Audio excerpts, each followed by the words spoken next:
let us know, and that's good to go.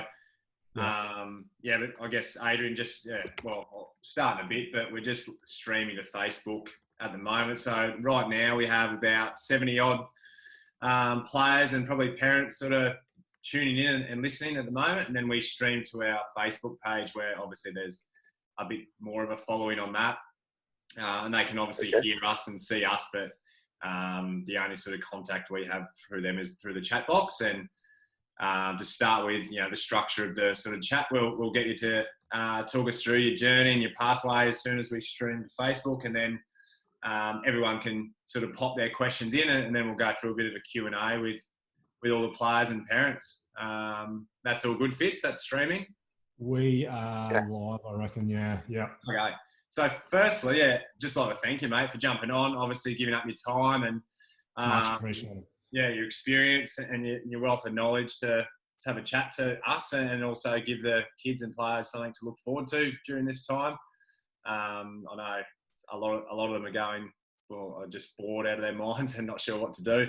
But just as a bit of an introduction, I guess, for those that don't know Adrian, he's a head coach of Hampshire Cricket Club and the county over there. And obviously we had Sam Northeast on last week, I think it was, having a chat to us, and we got some great feedback there. And you obviously have a very impressive coaching resume that I'll let you go into a little bit more, but you're also a more than handy leg spinner back in the day.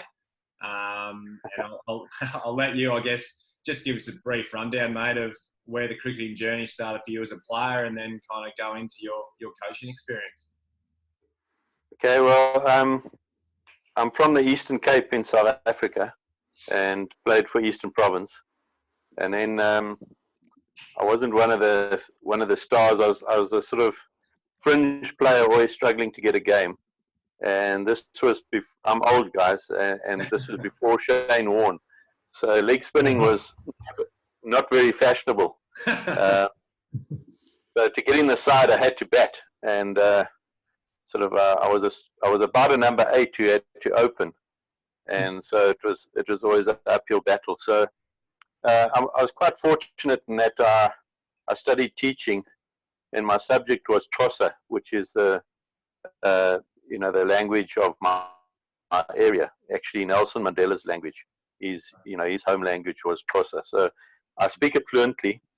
And then a very progressive member on the Eastern Province board asked me if I would use my language to go and coach in the townships. So I sort of started my coaching journey very young, where I sort of doubled playing and coaching, and coached for 9 years in the townships. And that was the start of my coaching journey. And I'm very thankful for those times. It was very, very tricky times prior to and during the breakdown of apartheid. So it learned me.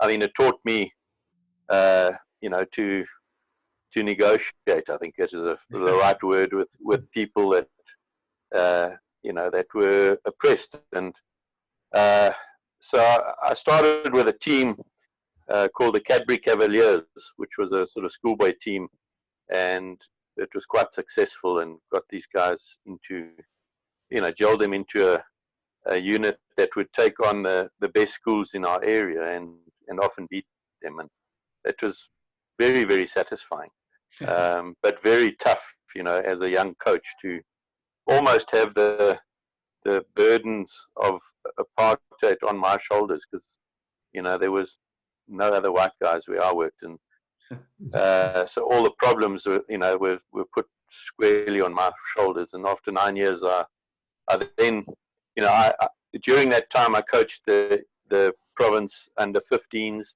and then under 18s. And I went up with a particular group, and one of them was Johan Botha, who lives in Australia, and the other one was a guy called Robin Peterson, who both of them ended up as international players. But their age group, I sort of was the under 15 coach, and then under 18 coach, and then I was the second team coach, and eventually the head coach of Eastern Province. And so, how old were you then, Adrian, when you first started coaching under 15 team? I started full-time coaching January 1986. So I was 26 years old. Yeah. As a struggling player and then an aspiring coach. So when did you can playing, Adrian, and move fully into coaching? Well, I carried on playing quite a long time. I had a very, I'd get the odd game when it was either green and they needed another batsman, and they would throw me up front to get knocked over, or every now and again there'd be a spinning wicket, and then they'd So I played 45 first-class games, but over sort of 15 years. So my last game was when I was 38. So I kept playing. I played club cricket, and I actually played, club cricket for that side that I coached in the townships. It was a township team, and I captained that, and that, so I kept on playing until I was 38. But I was a coach all along. I think in those days you couldn't live off a playing salary.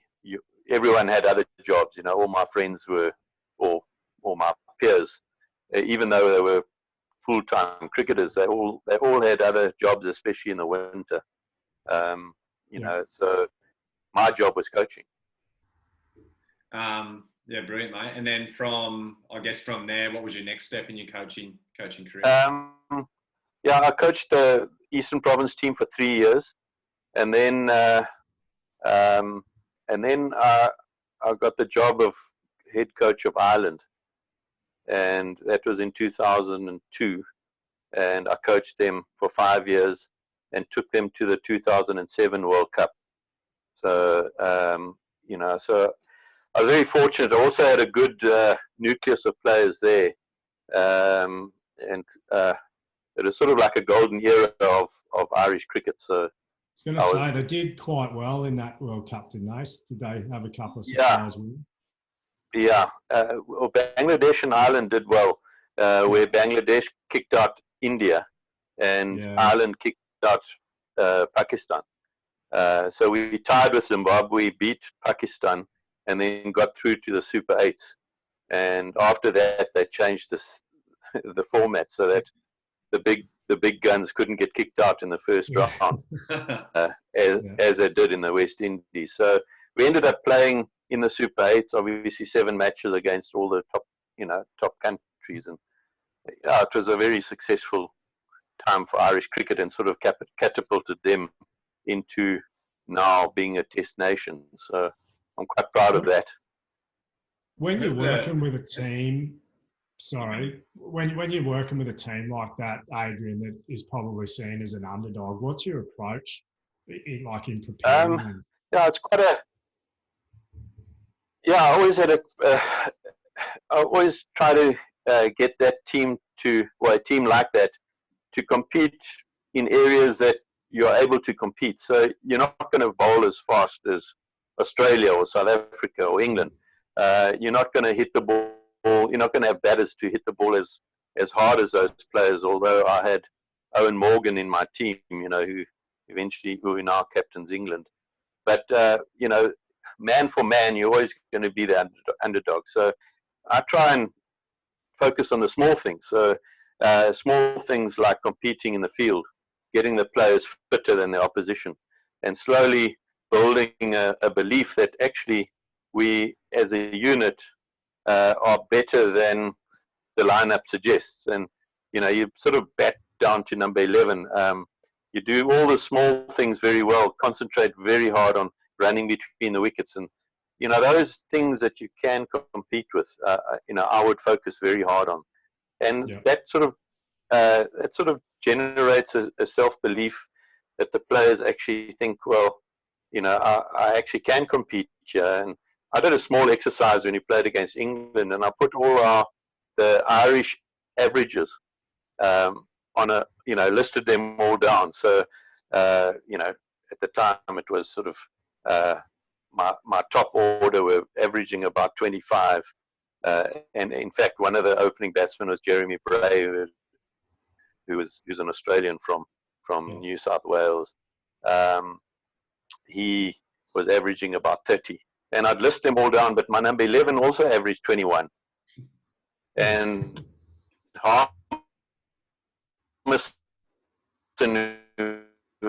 the same up, we were like 30 rand short, and it's quite a big selling point. So you've got to do all those small things to try and almost fool your players that they actually are better than they actually are.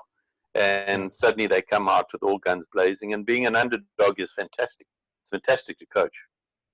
You've got so much material to work with, and I just focus on nothing to lose. All the pressures on the opposition every single time you play a game. I've always said, it's not us under pressure. We expected to lose. They expected not to lose. What a position that is. So, being a smaller guy, it's always easy to coach. It's actually difficult when you expected to win, I think. Yeah. But from Ireland, I then coached. I stayed in Ireland. I'm obviously South African, but I stayed in Ireland, and my wife is a chartered accountant, so she got a big job in Ireland, so we stayed. But I coached the England under-19s, and that was for about 4 years. And then we decided to go back to South Africa. And I'm a farmer in my other life. So we went back to the farm, and I coached. I'm a coach farmer. I don't know if there are many of us, but I don't think there are. Granddad's is one of them. Okay. Okay, fantastic. Well, I always sort of say everyone is best in the world at something, and I'm the best beekeeping coach in the world. I think I'm the only one. Bee farmer. But I'm a bee farmer and wildlife and cattle farmer. But anyway, we went back to the farm, and then I did a sort of high performance job with Eastern Province, and then got a call to be the assistant coach for the Proteas. And that was the next 6 years. And then did a bit of coach mentorship after that with South African cricket. And then suddenly Hampshire sort of came on the radar, and I'm now in my second year, although very idle at the moment, sitting at home in lockdown, as the Hampshire head coach. And so that brings me to where I am now. And just touching on that, your time with South Africa, Adrian, obviously there'd be many differences between being assistant coach with them and coaching Ireland. One being, I would think, the facilities and conditions they get to train, etc., and staff. But are there any, like you said, it was a great coaching Ireland because they were underdogs at all times. How did you deal with that, or did you have any different techniques in dealing with the players when all of a sudden you're expected to win probably every game? Yeah, it was very different. I think at the start it was different in that I was dealing with a lot of very, very high quality players. Not to say that the Irish were useless. I mean, Owen Morgan is, was playing for Ireland. But, suddenly I was in the same team room as A.B. de Villiers and, Morne Morkel, Dale Steyn and Jacques Cullis and Graham Smith at the start. So suddenly it was a different different personnel, if you want to call it that. And, just throwing at Jacques Cullis was, was incredible at the start. And it takes you a little bit of time to bed in, and I say as with all coaches, you've got to have credibility in order to make some sort of change. You've got to be credible. And so it takes a bit of time to build up your credibility. They knew of me maybe, and and I'd shaken their hands in maybe some matches along the way, but I didn't know all the players very well. In fact, the first flight I was in the next door seat to A.B. de Villiers, and sort of blown away how friendly he was, and how he made me at ease straight away. And Faf du Plessis came and befriended me straight away. So I think the players were very kind in that respect, and welcome me, which relaxes you. But then you've got to work hard, and there's only one way of gaining of generating credibility, and that's through hard work, and also not saying a good shot when it's not a good shot. You've got to actually know what you're talking about. So. And then the quality of your delivery as well. You can't come into an environment like that and and throw poorly and not being able to hit balls properly. So your quality of your coaching and your delivery of your skills are very, very important at that level. You can't come in there. So that was quite intimidating at the start. And I think it's always the same for every coach. You come into that environment, but slowly, through hard work, through having your cups of tea, which I'm very strong on. It's not actually a cup of tea. It's actually sitting down and having a chat and getting to know the player. And I think I've worked quite hard in that, in actually doing the hard work behind the scenes of knowing your client, what makes them tick, what do they like doing, what do they don't like doing, what sort of inspires and motivates them, how many sisters and brothers they have, and where they're from, and what their parents do, and who their mates are, and all those stuff in the background, I think is very, very important as a coach. You've got to know your client. If you don't know your client, you can't help them. Have you found at the higher level you coach at, that probably becomes more important, because most of those players are at a level where they're fairly autonomous, and it becomes more about getting the best out of that person? Absolutely. Here I'm with Hampshire. So I was a new coach in Hampshire last year. I would have known Kyle Abbott very well because he was a Proteas player when I was on that journey. So I knew him. I knew Riley Rousseau well through the Proteas. The rest of them I knew names on paper. The captain was James Vince. I'd never met him. And Liam Dawson, Sam Northeast. And so, a lot of the work is done by getting to know your player and also watching and seeing how they play. Sam Northeast's got a very distinctive technique, and he's an incredible player. But for me to help him, I've got to know his game backwards. I've got to know what makes him tick as well. So it's more, I think it's more man management at that level than it is actual, actual nitty gritty coaching. Yeah, because I've also got a bowling coach. I've got a batting coach. I've got an analyst who sort of is a unofficial fielding coach. So you're also managing your staff. Just a little story. I went to Ireland, took them to a World Cup, and I always, looked at myself as one coach in a mitt. I'd be the fast bowling coach, I'd be the spinning coach, I'd be the batting coach, and I'd take charge of fielding. And I had a physio.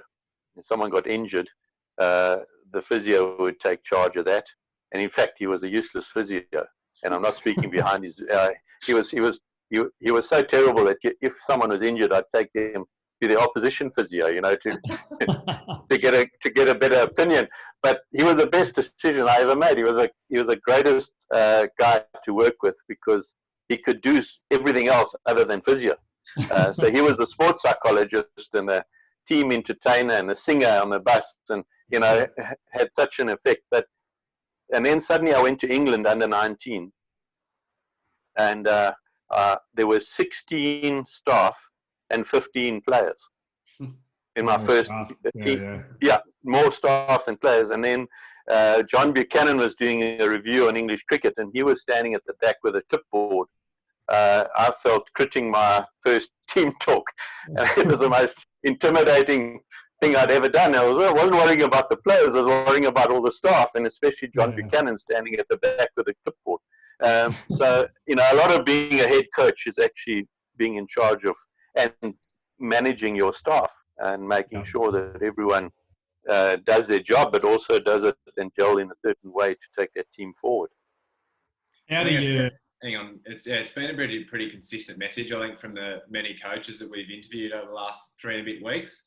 Because I find it fascinating. It's something that I've always thought about is how, like using yourself, Adrian, as an example, who you probably undersell your cricketing ability a little bit, but still at the same time then coaching these superstars.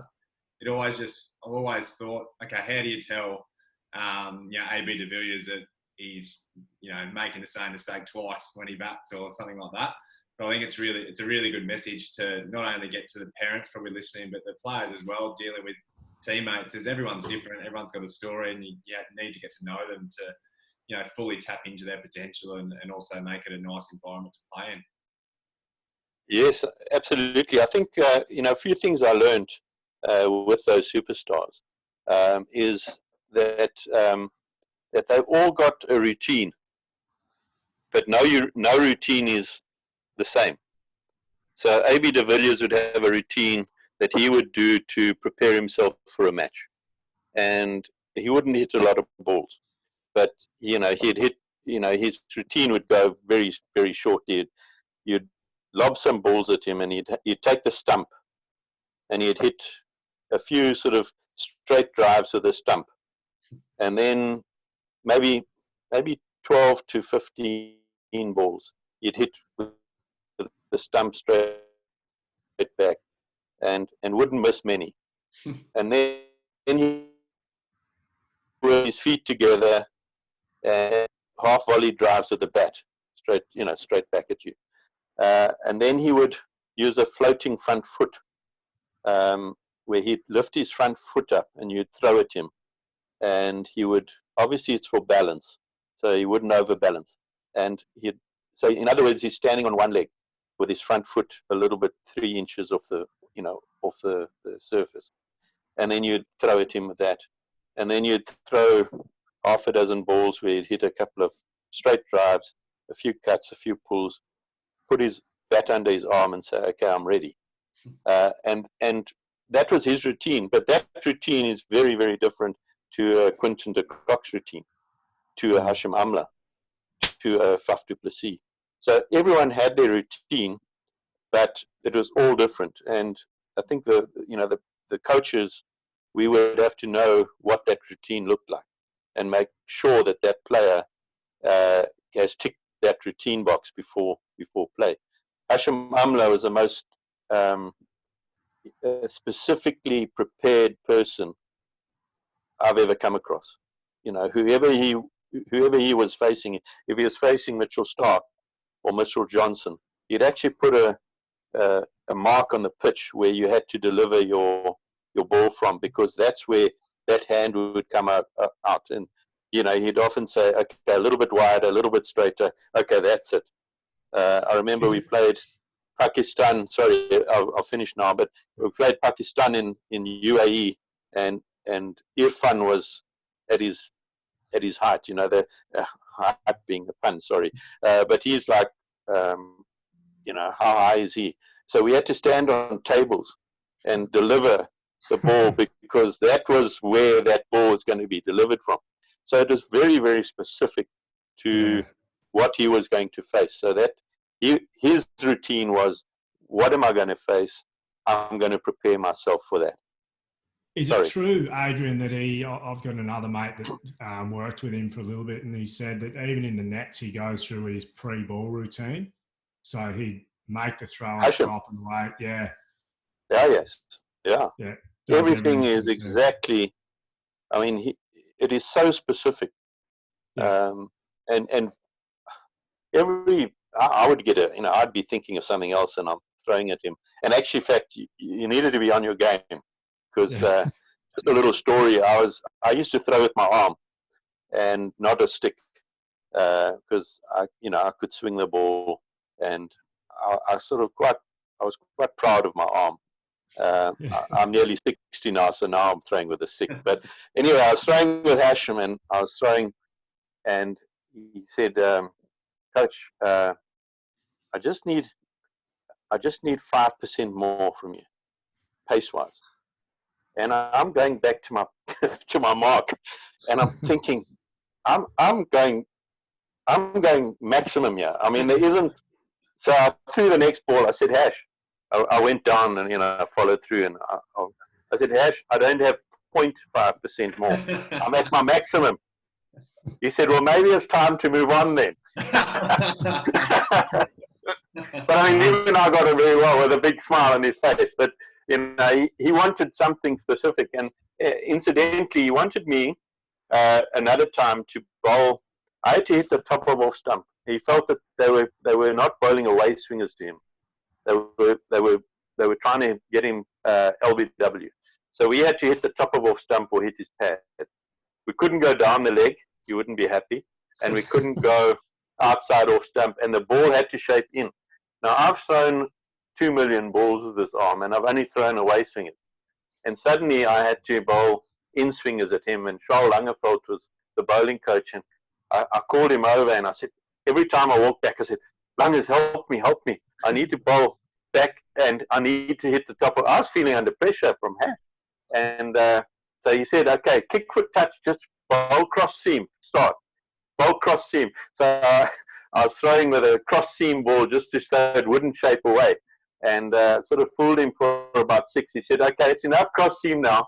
Now you need to go seam up and hit the top of off stump, angling it in at me. And I was really struggling to get the ball to angle in. But so that's the, as a coach at that level, you've got to, going back to the skill of the coach, you actually have to provide, what they need. And that's quite a high skill. Mm. And, even as an experienced coach like myself, I did feel under pressure at times. Yeah, definitely. And I guess with all those really elite players, can you put your finger on anything that's like a consistent trait with all of those? Obviously, they have different routines. Is it they're really competitive? Yeah. What is it? I can tell you something about all elite players, and we were very fortunate as well to have Michael Hussey come and help us prior to the 2015 World Cup. He was our batting consultant for a little while, and he said the same thing about Australian cricketers. He says that I've viewed the South African cricketers, all of them, even the greatest of the players, they all had self-doubt. I mean, that's the most amazing thing. You'd have thought that A.B. de Villiers would walk in there and just, almost look down at all the bowlers. And I suppose the same as all those Australian greats. And in fact, I know, because I've been in their change room, that big players have as many doubts as a rookie. It's astounding. And if only I knew when I played how everyone doubts himself. I'd have thought, well, I'm normal here. Yeah. But, I think Michael Hussey, he became Mr. Cricket because he tried to do everything. Yeah, obviously he was given that nickname, I think, by Flintoff. But he tried to do everything as well as he possibly could because he didn't feel that he was good enough to play, and that's the same with all players. And that's what I've come across all players being. There's no one there that thought, "Oh, I'm a fantastic player. I'm going to walk out here and dominate it." But they probably did. But there was always something in the back of their minds saying, "Am I good enough?" Even the greatest. And that's been my biggest learning is actually us normal guys are not alone. We're not alone because all those great players, and very many of the the bigger brash guys are probably shadowing something that's there. So that's what I would learn. Brilliant. In all that time. Thanks for that. Yeah. Nick, have you got anything else before we go into Q&As? No, I reckon that's a good 25-minute chat from us. We might jump into a few. I think there was something you referred to. What are the all players? I didn't really answer that question. I wanted to put that in there because that was important for me. But you asked me something about what do all players have. Is that right? Yeah, it was just more so like I think I asked the same question of Peter Fulton, the New Zealand batting coach now, and I just said, "What about Kane and the really good players?" And I think his answer was they every chance they get, they look to improve, whether it be 0.1%. Yeah. Every opportunity they get, they see it as an opportunity to improve and get better. I think I'd agree with that. It was always strange to me how. So I worked with Hashim Amla, for example. He was always tinkering with his, always trying to get a 1% of something that would make him better. But at the time, his stats were best in the world. And I was talking about 50 over cricket specifically at this, in this respect, where he was always tinkering and looking and trying to find something that would make him better. And yet his stats were showing actually he's number one batsman in the world, and like you're thinking, surely that's good enough. You know, there's like 6 billion people, and you're number one, and you're trying to get better. And I think that's a good point. They're always trying to improve every single time, and I think also intensity. You know, I don't feel players that I've seen that have been successful, they just come and go through the motions at nets. You know, maybe in a throwdown in a side net, they would maybe want to, you know, work on balance or something where they're working, and then there's maybe not that intensity. But I think the best players in the world always practice and approach their game with incredible intensity. You know, their concentration, what they're working on, always looking for that 1%er is always there. And I think intensity at that top level is of the top players, I think is also a factor. Yeah, they always used to talk about the battles between Glenn McGrath and Ricky Ponting in the nets. I think back in the day, they used to say as more frightening and intense than out in the middle at times. Yeah, I've heard of that. Yeah. Have you got a question, Nick? First one from a player? Or? Yeah. So, Adrian, we might rip into some Q&A. The kids that are on here live, that's fine, parents have chucked some in the Q&A box. So, Ryan Royce has asked, how do you have any tips on how to improve confidence after a string of bad performances or consistently getting out in the nets? Yeah, I think that's quite a good question.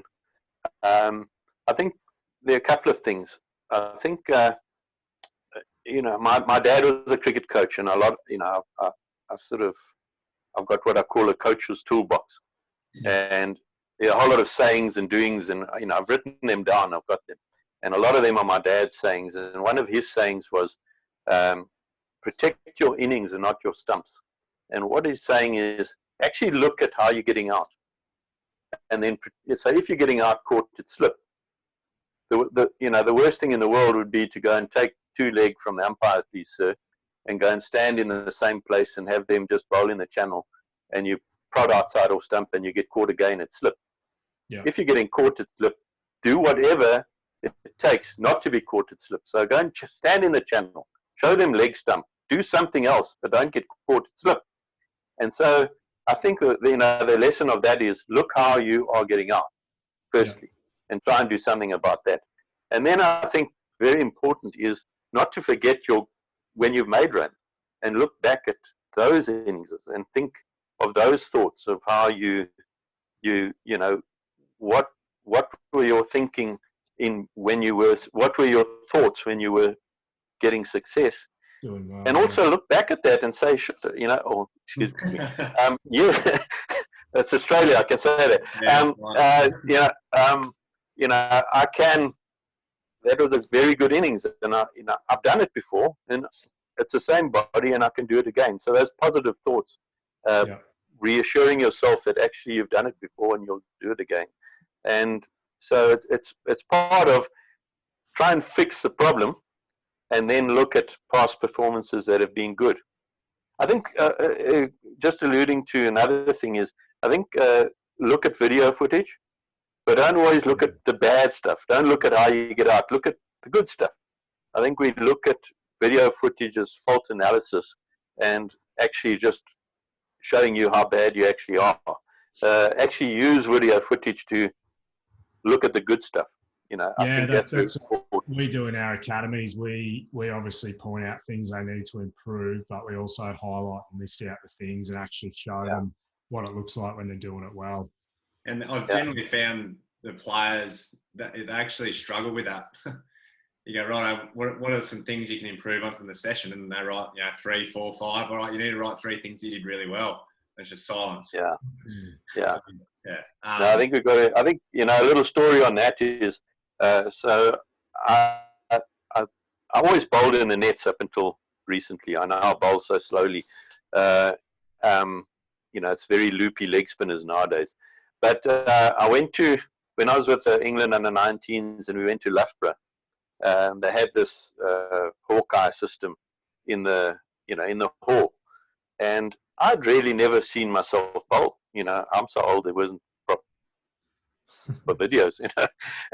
So anyway, I said to the technician there, why don't you put Shane Warne up there and show how he bowls and how fast he bowls. I was actually looking at the pace that Shane Warne bowled, and then he bowled, and then I bowled, and I looked at myself bowling on video, and I looked and I thought, actually, I'm a coach now. Jeepers, that's quite good. You know, I was pretty much aligned, and my feet were, you know, facing the target, and I had a nice side-on action, and I followed through nicely. And I'm thinking, wow, no one told me that I was actually okay. And then I looked at the, you know, at my pace, and I was like 2 kilometers down from Shane Warne, and I was like 50. And I'm thinking, wow, you know, if I knew that, maybe I would have been a little bit more confident, and I would have backed myself a little bit more. And so I think with the video footage, show the good stuff, you know, and don't only show, okay, you're falling over here and you're getting wrapped on the front pad and you're getting LBW every time.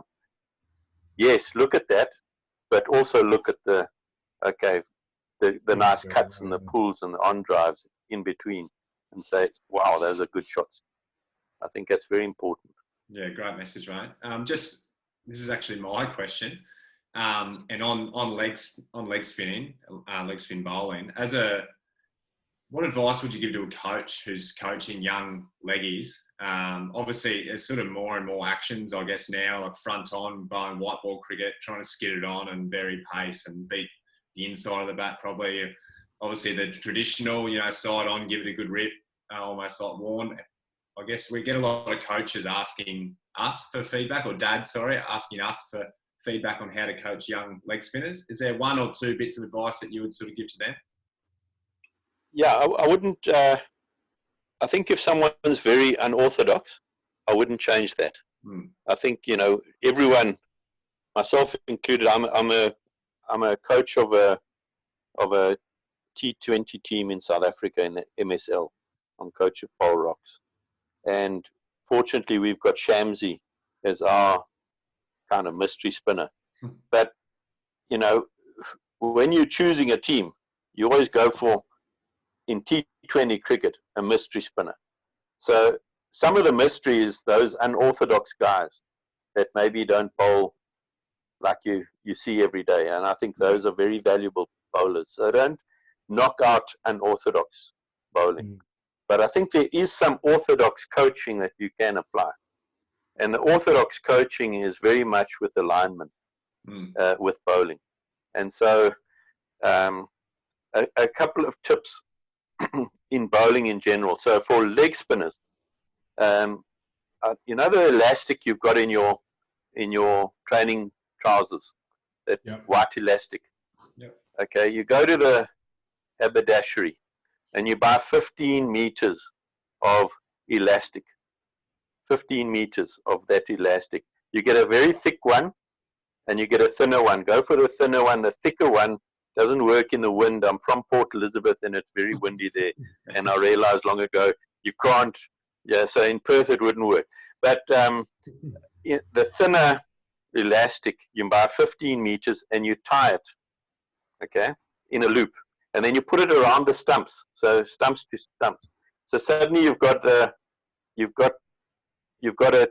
train track, stumps to stumps, and the leg spinner must bowl into that train track, because you've got to hit. You can't bowl wide of the stumps in specifically one-day cricket, but all cricket. You've got to hit the stumps, and the LBW as it is now, we're getting far more LBWs out than ever before. So you've got to use that rule with leg spinning. So he bowls over the wicket. It doesn't apply to bowling at a left-hander. You've got to just adjust it a little bit wider. Use the same system, but then put your train tracks from off stump wide of it, if you know what I mean. But for a right-hander, it's stumps to stumps, and he trains himself bowling, not missing the stump. Okay, so that elastic. The other thing is, for that same elastic, or or take a string and put it on off stump and put it to where a piece of string. So you loop it round off stump and you take it back to the start of his run up. And then he must run along that string. And I've seen this done at international level. It's not a sort of under 10 well, that would be useful guide. It's very useful. So just running straight, get your feet to land on that string. The follow through first step must also be on that string. So everything's just aligned. If you line up your feet, the rest of your body will line up. You won't have to say, get your front arm sideways or whatever. And the same applies to fast bowling. Just use the string. Straight lines. It's the biggest, I use that every day of my life. And I still use those strings, and that elastic. With spinners, Adrian, that come in on a big angle, like, is it the last couple of steps that's important to get going straight in that? Yeah, there's always exceptions. I mean, Imran Tahir is an exceptional bowler. He runs in from 45 degrees, so that just blows my theory right out the water. But I think for general purposes, I think running straight. But if you can get your feet landing, at delivery and have your alignment correct, well, then you don't have to worry about where the ball's going. It should always go straight. Obviously, then there's a wrist and other things that come into it. But for leg spinning, to answer leg spinning is get alignment right and use that elastic round the stumps. It works for left arm spinners, leg spinners, right arm off spinners bowling round the wicket. Going stump to stump. It also works. So that elastic is very important. I use it a lot with all my bowlers. Brilliant, mate. Love it.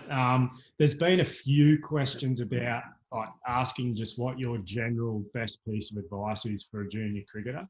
And I'm also going to add on to the top of that because someone else asked it. What do you look for as a coach if you're looking to scout a young cricketer? What are you looking for in them?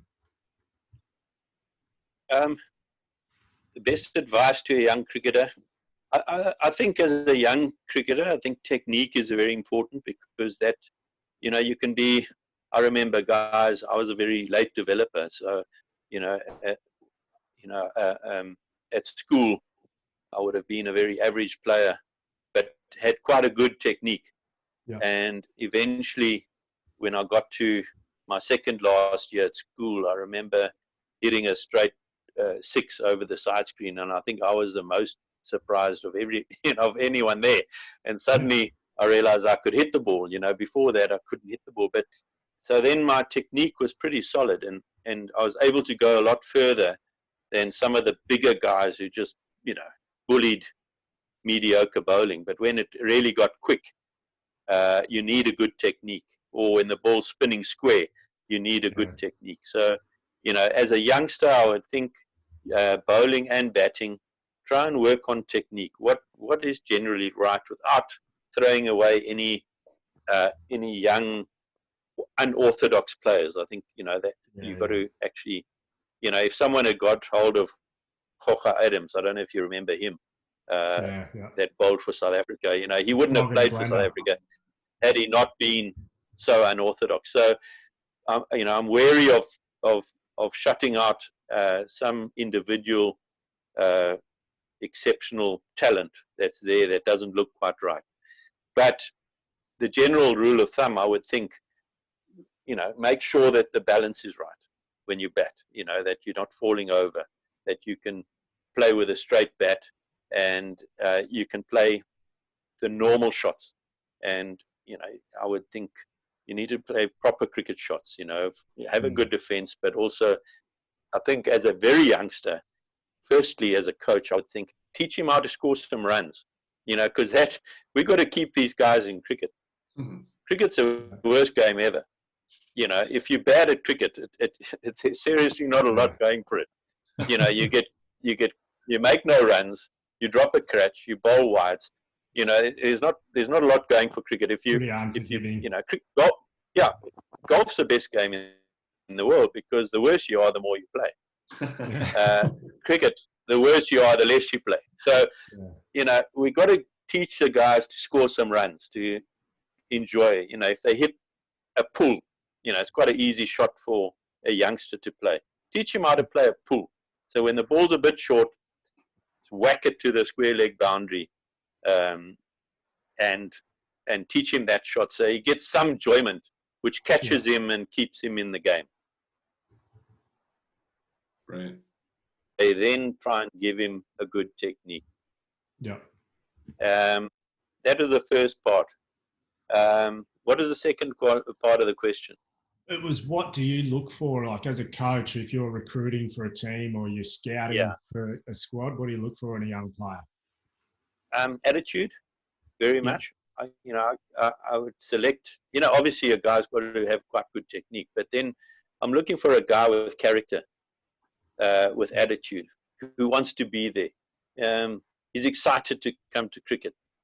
You can take that guy the extra journey, but a reluctant player who's got talent, he's going to find, in this day and age, there's so many other attractions that actually there's, in order to be a very good cricketer, there's got to be a lot of sacrifices.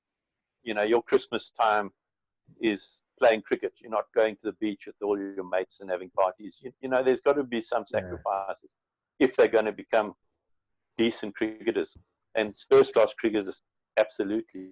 There are a lot of sacrifices along the way. So I look for attitude and character, first of all, coupled with, a decent technique. Fast bowler's got to be able to bowl fast. A batter's got to be able to score runs all around the wicket with decent cricket shots. But then you look for that guy that's hungry, that's excited, that listens to you. We talk about natural talent versus a real talent.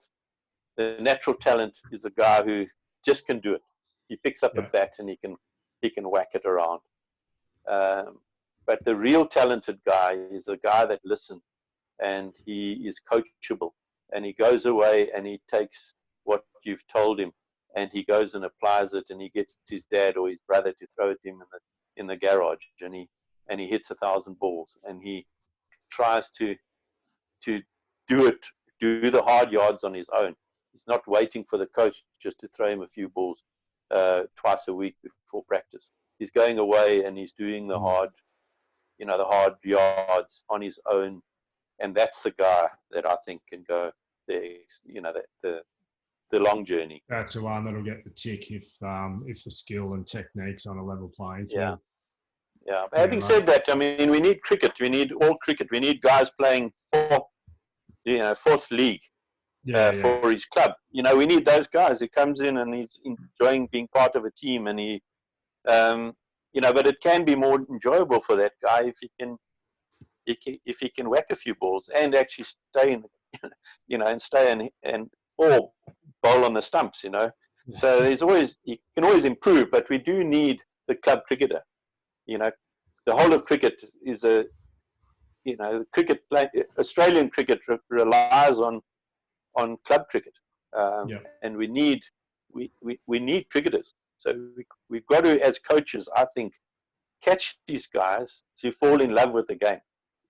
And so don't overcoach sometimes. If a guy's not going to be an Australian player, get him to get something from the game, like just that he can score a few runs, but make it enjoyable, because we need cricketers. We're bleeding cricketers to other sports. So as a coach, I think that's your biggest obligation, is how to catch your young player and get him to fall in love with the game. Great. Yeah, I agree with that. Yeah. Do you want to go one more, Pete, and where we're just keeping obviously Adrian and the kids on too long? Yeah. I might end with Oscar Doyle's question. So it was, what's the best thing about coaching, Adrian? For me, it's the camaraderie of, I've got a management team that I'm involved with here at Hampshire. So I think there are about 8 coaches, and we're tight, and we enjoy each other's company, and we see each other outside of cricket, of matches. And, I think also I've developed friendships, and on a daily basis, I'm in touch with, a lot of the coaches that I've coached with, a lot of players that I've coached. And, that's my life really, is cricketers. And, that's who apart from my farming mates that I phone about farming, they're a separate lot. They know that when I go home, I don't want to speak cricket. So the guys that ask me cricket questions, I'm no longer friends with, that are on the farm. But in my other life, in cricket, it's the camaraderie of all being on this journey together, and it's a fantastic life. I've had a wonderful career, and for someone of my cricketing ability, which wasn't fantastic, I've been able to forge a life in cricket, and I'm so thankful for that, because really I haven't worked a day in my life. Great, mate. I might do it. I'll tell you what, the feedback we're getting, Adrian, tonight's been very good. Liam Carter, this has been brilliant again. Adrian needs to be on the after dinner speaking circuit. Could listen all night. Thank you. Love listening to our war stories. It's been awesome, mate. Again, just so many different perspectives coming from, your stories on your pathway to where you are. And, but there are some very similar messages, which I hope all of you guys on here tonight have taken out of the last few weeks. But yeah, thanks a lot for getting on, mate. Really, really appreciate it. Just in closing, we're in lockdown here, and we're in the middle of our season. And I must say that Hampshire haven't won the championship since 1973. But this year we would have won it. I had such a plan. Wow! I have to tell you about this plan we had. So we got Kyle Abbott, who is an exceptional bowler, and probably in England he's as good as anyone around. So we got him. We had Fidel Edwards, who's 37 or 8 now, but he's still quite quick, and he's got a very low action, skiddy action. He goes for a few runs, but last year he picked up 50 wickets. And he can bowl at the tail. He bowls Yorkers, in-swinging Yorkers at the tail, and he can knock over the tail. And he sort of bowl him in short spells, quick, and he can get a breakthrough. Then I've got a guy called Keith Barker, and he's a left-arm seamer, and he's a massive guy, sort of like 110 kilograms. But I don't need him for his wickets. He's follow through, left arm seamer bowling over the wicket. He makes a crater 7 of my feet away from the popping crease, a massive crater. And we had signed Nathan Lyon. How'd you? Okay, and I watched Nathan Lyon bowl here at Hampshire prior to the Ashes, and I paced it out, and his good ball lands where Keith Barker's follow through is. So we were going to win the championship with Crater and Nathan Lyon bowling into Crater. Oh, I'm so disappointed. And then we had Liam Dawson, who's a left arm spinner, who's the best 50 over bowler in England, one day bowler, but he doesn't take a lot of wickets in 4-day cricket. And my thinking was, if they were watching the Crater and Nathan Lyon not missing the Crater, they're going to have to score off Liam Dawson on the other side. And that's where he comes into his own. So that was the plan, guys. All around the bowlers, mate. I love it. It's all about bowlers and matches. We're going to have to scrape some runs and fight like hell with the bat. But the bowlers are going to win us the championship, and that was the plan. And so my closing remarks were, always have a plan, and try and devise in any match, even if it's an under 15C, try and look at how you're going to win the game. Strategizing, it's the most important part of cricket, and try and come up with a plan for your team. Come up with a plan. If you're a batsman, you've got to have strategy. And so that was just an analogy of how I was going to try and win it. Well, not I. How we were going to try and win the championship with Nathan Lyon bowling into the crater of Keith Parker. That was the strategy to win it. Love it, mate. Well, hopefully you get to play a little bit of cricket at some point, Adrian, this season. Yeah. Well, it's looking like maybe a T20 at the back end of the season. I don't know, but there's a lot of talk about England playing a few test matches against the West Indies and Pakistan. They're trying to play that behind closed doors, and they play it here at the Rose Bowl, at the Ageas Bowl, where Hampshire play, because it's got it's got a hotel and a golf course, and teams can come there and actually bed down for 3 weeks in isolation. And so that, there's a lot of talk around that, but we actually don't know what lies ahead. And, as a coach, you just got to be flexible. And, I try and contact the players on a daily basis with something on a WhatsApp group, something in coaching, send it out and try and keep them positive. But really, we don't know. One of our players is in Australia, Ian Holland, who's in Melbourne. And I don't know how he's going to get back. But if we start training, I don't know about flights, so I might be 3 players short. Fidel Edwards, who's in the West Indies, 4 players short. Carl Abbott and another guy, Brad Wheel, are in South Africa. So we might be 4 players down trying to play a T20 format. I don't know. It's so flexible. We don't know. It's a new world we live in. It is, really. Thanks again for jumping on, mate. Really appreciate it. And obviously, everyone really enjoyed it, including Nick and I. So stay safe, mate, and good luck for the season if you get on. Yeah. Thanks, Adrian. Thank you very much. Nice to chat, guys, and thanks for the opportunity. Thank you. Bye. Bye.